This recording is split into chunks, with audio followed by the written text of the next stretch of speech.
आदरणीय गुरु भाई विमल जी जो गोधारी से हैं उनसे सुना जाए कि आज की इस कालखंड में शिव ही गुरु क्यों, अन्य देवी देवता गुरु क्यों नहीं।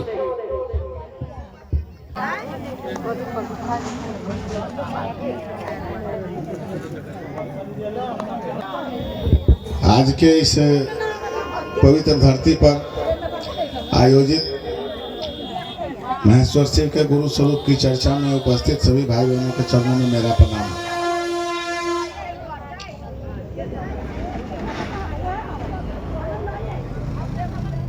शिव ही गुरु क्यों है और देवी देवता गुरु क्यों नहीं है। शिव इसलिए गुरु हैं कि उनके पास नियामक शक्ति है। नियामक शक्ति इच्छा, ज्ञान, क्रिया, चित्त और आनंद। इच्छा, ज्ञान, क्रिया, चित्त और आनंद। किसी भी काम करने के लिए पहले इच्छा का होना है। इच्छा होगा तभी करिएगा। शिव चर्चे में आए हैं तो इच्छा हुआ तब ना आए हैं। अब इच्छा के पूर्ति करने के लिए ज्ञान की जरूरत है। अब जो हमारी इच्छा हो गई वो पूरा कैसे होगा, इसके लिए बुद्धि चाहिए, ज्ञान चाहिए। और जब ज्ञान हो गया तब उसको काम में उतारना है, मतलब क्रिया करनी है। जब वो पूरा हो गया तो चित्त में संतोष मिलता कि हमने जो सोचा था वो पूरा हो गया।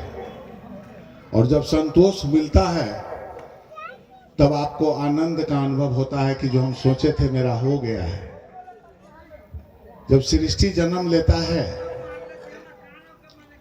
सृष्टि बनाई जाती है, तो साहब कहते हैं कि सृष्टि मात्र प्रभु इच्छा। उनकी इच्छा से ये दुनिया है और उनके इच्छा से ही ये दुनिया चलती है और उनके इच्छा से ही इस दुनिया का नाश भी होता है। मतलब कोई भी जिसको चलाता है उसको गुरु बोलते हैं। गुरु का मतलब है जिसमें गुरुत्व हो। गुरुत्व का मतलब है गुरु तत्व हो। गुरु तत्व जो है वो ज्ञान है। पंचानन सदाशिव के रूप में, दक्षिणामूर्ति के रूप में वो सृष्टि को बनाते हैं, सृष्टि को चलाते हैं और सृष्टि को डिस्ट्रॉय करते हैं, मतलब नाश करते हैं। एक तरफ से जन्म हो रहा है, एक तरफ से चल रहा है, दूसरे तरफ नाश हो रहा है। कोई भी चीज जो आज बना है, मतलब ये घर सामने देख रहे हैं ना, ये कोई बनाया होगा इसको और कोई इसको तोड़ रहा है, उसका नाश हो रहा है, और फिर उसको नया बनाएगा। और फिर उस नया बनाए हुए घर को कालांतर में जाकर कोई उसको तोड़ेगा, अपना अपना हिस्सा के हिसाब से छुटियावेगा, फिर नया बनाएगा। यही सृष्टि का चक्र है जो केवल उनके हाथ में है जिनको आप शिव कहते हैं, परमात्मा कहते हैं। देवी देवता से उनका कंक्लूजन करना, बराबरी करना, देवी देवता का काम अलग है। देवी देवता का काम अलग है। देवी देवता उस ईश्वर के द्वारा बनाए गए वो लोग हैं जो अलग अलग डिपार्टमेंट का काम देखते हैं। मतलब ब्रह्मा सृष्टि करते हैं, वो सृष्टि चलाते नहीं है। सृष्टि करते हैं ब्रह्मा, और सृष्टि करने के लिए ब्रह्मानी शक्ति को धारण करते हैं। ब्रह्मानी शक्ति है, ब्रह्मा की शक्ति सरस्वती है।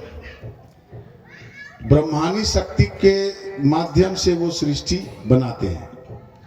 सृष्टि का पालन पोषण विष्णु करते हैं। फिर विष्णु किसी को पैदा नहीं कर सकते। जो पैदा हो गया उसको भोजन कहाँ से मिलेगा, उसकी व्यवस्था कहाँ से होगी, कैसे जिएगा, कैसे रहेगा, ये सब काम वो करते हैं। और रुद्र जो है माने महेश जिसको कहते हैं, वो सृष्टि का डिस्ट्रॉय करते हैं। मतलब जो पुराना हो गया उसको खत्म करते हैं। तो वो बना नहीं सकते, वो चला नहीं सकते, वो केवल नाश करते हैं। विष्णु नाश नहीं कर सकते हैं, बना नहीं सकते हैं, केवल चलाते हैं। यानी 3 प्रमुख डिपार्टमेंट है, विभाग है, और अलग अलग विभाग के ये तीनों आदमी प्रभारी हैं। अलग अलग विभाग को ये पूरा करते हैं। उन्हीं की छोटी बड़ी शक्तियां गांव में उपस्थित रहती हैं। विष्णु के अनेक रूप हैं, राम है, कृष्ण वगैरह, ये लोग इस काम को देखते हैं और ये यही करते हैं। लेकिन गुरु तीनों काम करते हैं।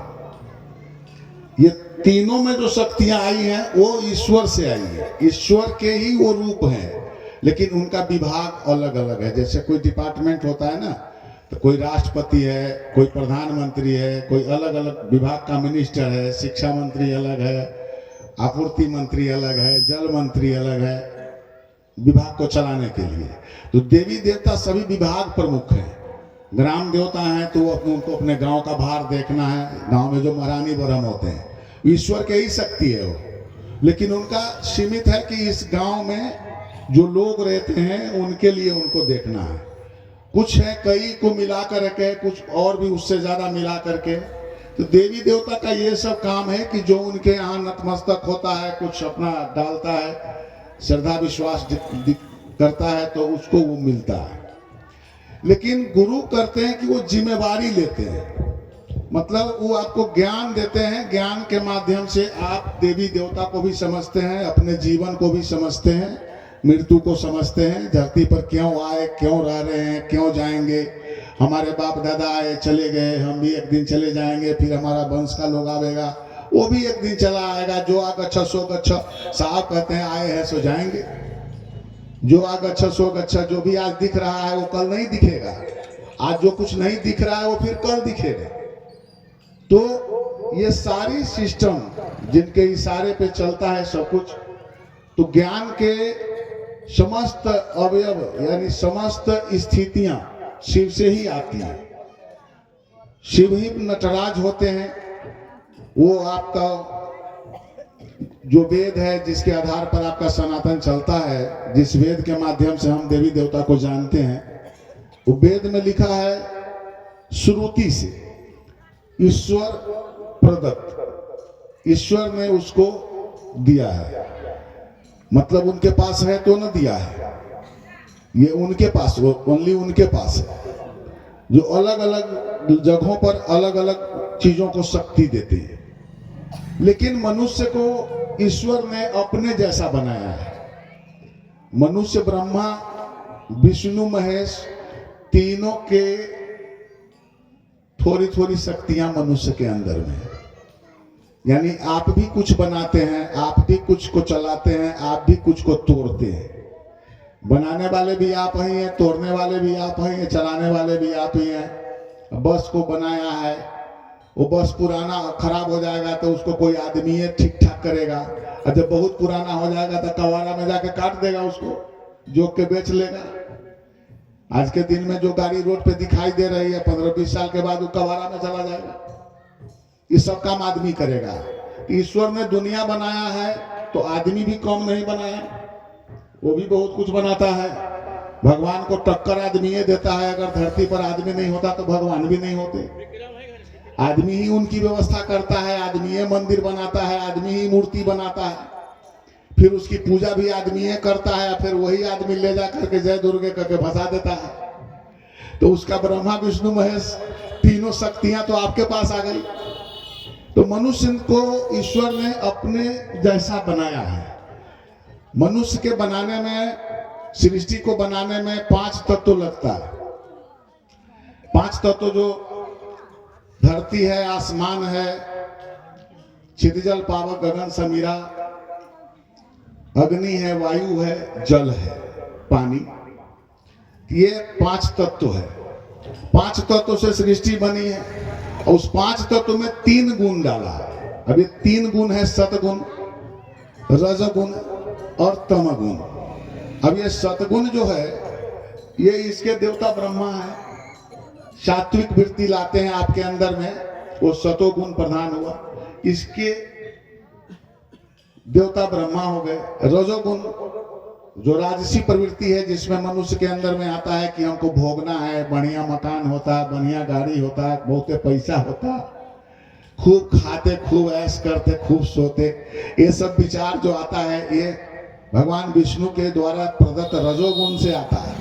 रजोगुण प्रधान देवता भगवान विष्णु है, सतोगुण प्रधान देवता भगवान ब्रह्मा है और तमोगुण प्रधान देवता रुद्र है। रुद्र का अर्थ है रुलाने वाला।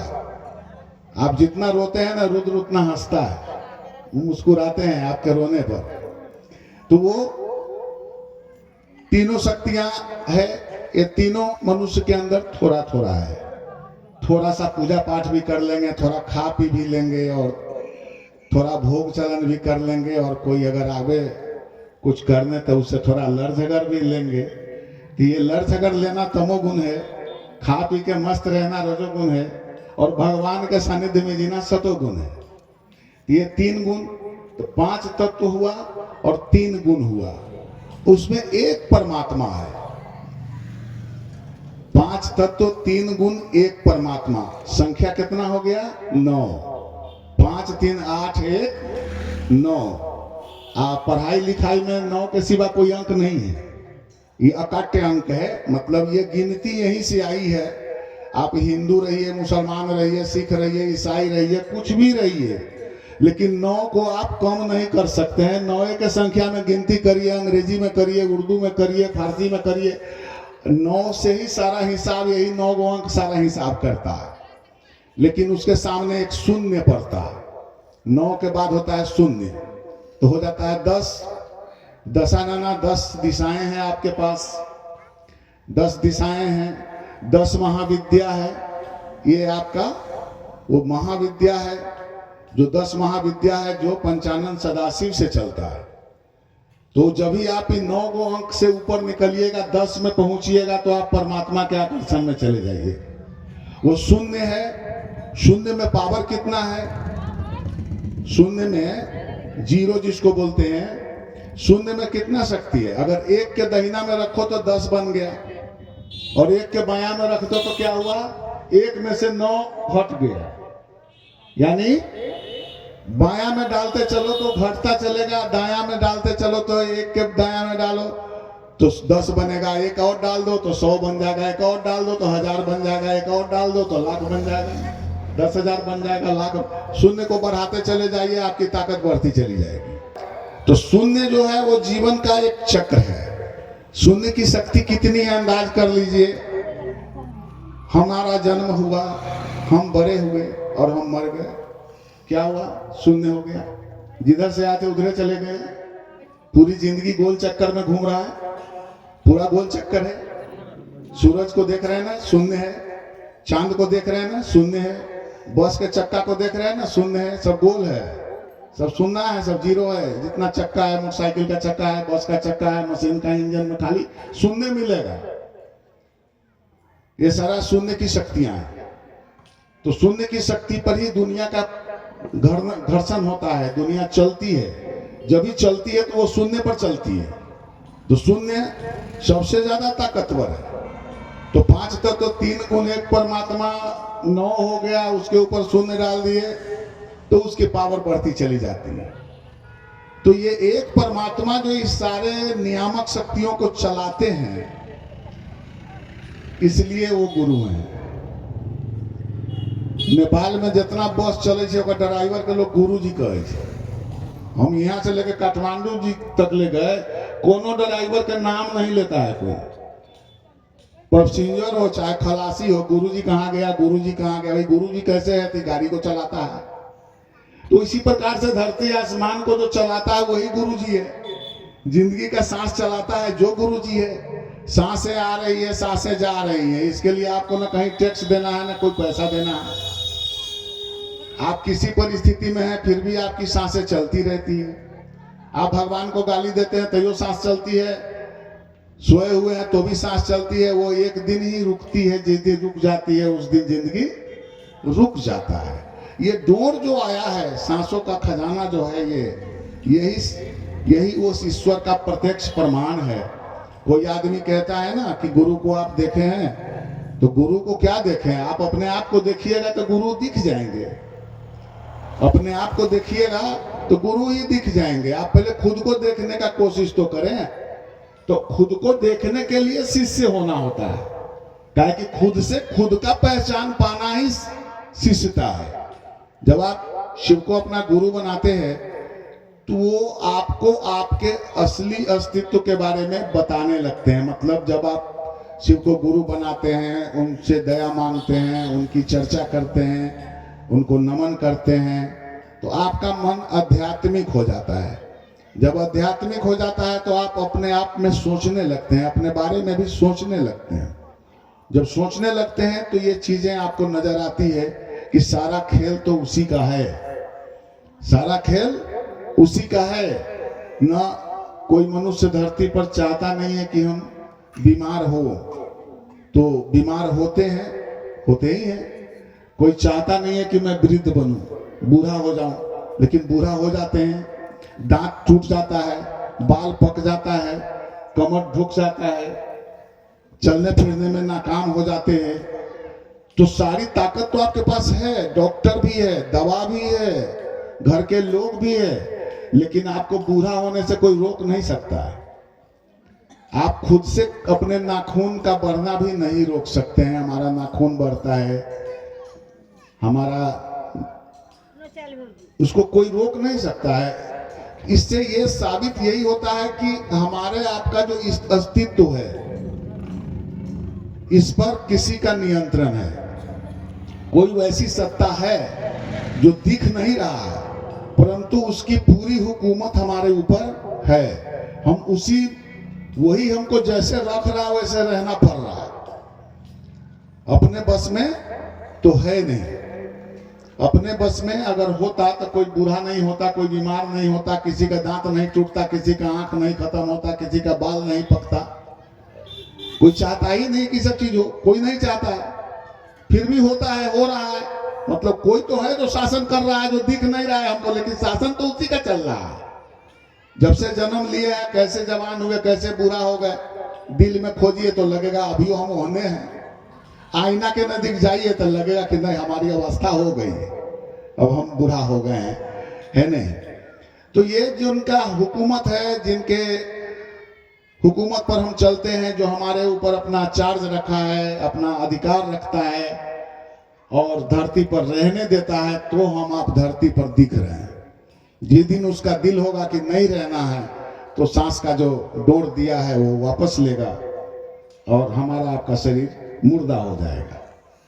शिव जो शब्द है, शिव ही गुरु को, शिव, शिव शब्द में एक इकार है।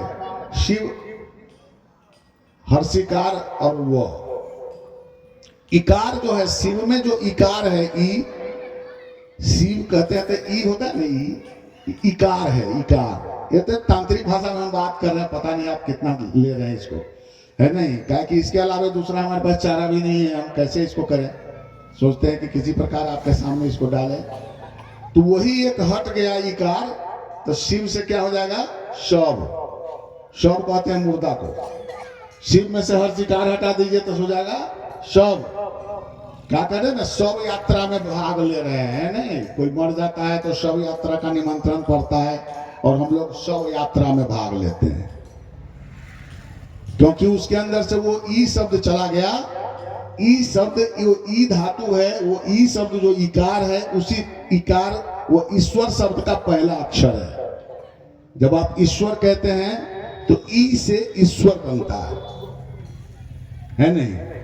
लेकिन जिनको हम आप गुरु मानते हैं उनको हम महेश्वर कहते हैं। माने ईश्वर तो ईश्वर हुए, महेश्वर मतलब ईश्वर में जो महान है, स्वर मतलब ये स्वर हुआ जो हम बोल रहे हैं, आप बोल रहे हैं, जो सुन रहे हैं आप, ये स्वर सुन रहे हैं ना। अनेक स्वर में भाषण सुने हैं, चर्चा सुने हैं, गाना सुने हैं, भजन सुने हैं ना। ये स्वर है जो निकल रहा है, ये तभी तक निकल रहा है जब तक कि ईश्वर इसमें जुड़ा हुआ है। ईश्वर हमारे शरीर से जुड़ा हुआ है तो हम बोल रहे हैं, हम गा रहे हैं, बजा रहे हैं, सुना रहे हैं, सुन रहे हैं। ईश्वर जिस दिन हट गया इसमें से, माने स्वर हट गया, तो मुर्दा तो नहीं ना बोलता है, मुर्दा नहीं बोलता है। मुर्दा में से क्या निकल जाता है? सब कुछ तो रहता ही है। सांस बंद हो जाती है, बोलना बंद हो जाता है। तो कोई बोलवा रहा है तो हम बोल रहे हैं, कोई चला रहा है तो हम चल रहे हैं। यही समझ हमारे आप को शिव शिष्टता की ओर ले जाती है, और यही वो समझ है जो हमको बताती है कि शिव के सिवा और कोई गुरु नहीं है।